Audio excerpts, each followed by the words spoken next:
آج ایک بھائی نے سوال کیا ہے، وہ یہ ہے کہ جب کسی قبرستان میں سیلاب کی وجہ سے یا بارش کی وجہ سے پانی کسی قبر کے اندر چلا جاتا ہے یا قبر جو ہے وہ بیٹھ جاتی ہے، آیا کو اس کو کھول کر درست کرنا جائز ہے یا نہیں ہے؟ تو یہ یاد رکھ لیں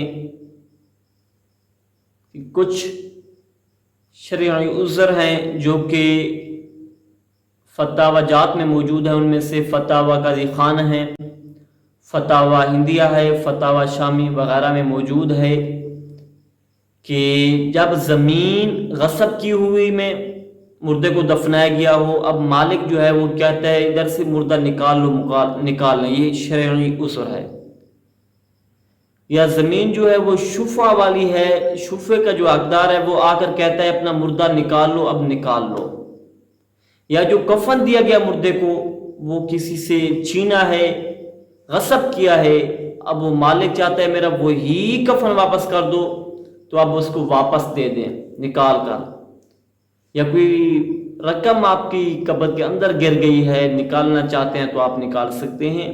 اس کے علاوہ آپ بالکل قبر کو نہیں کھول سکتے، بلکہ مٹی ڈال کر یا سلیپے وغیرہ رکھ کر اس کو بند کر دیا جائے، اگرچہ مردے کے اجزاء اور باقیات موجود نہ ہوں. یہ اللہ اس کے بندے کا معاملہ ہے.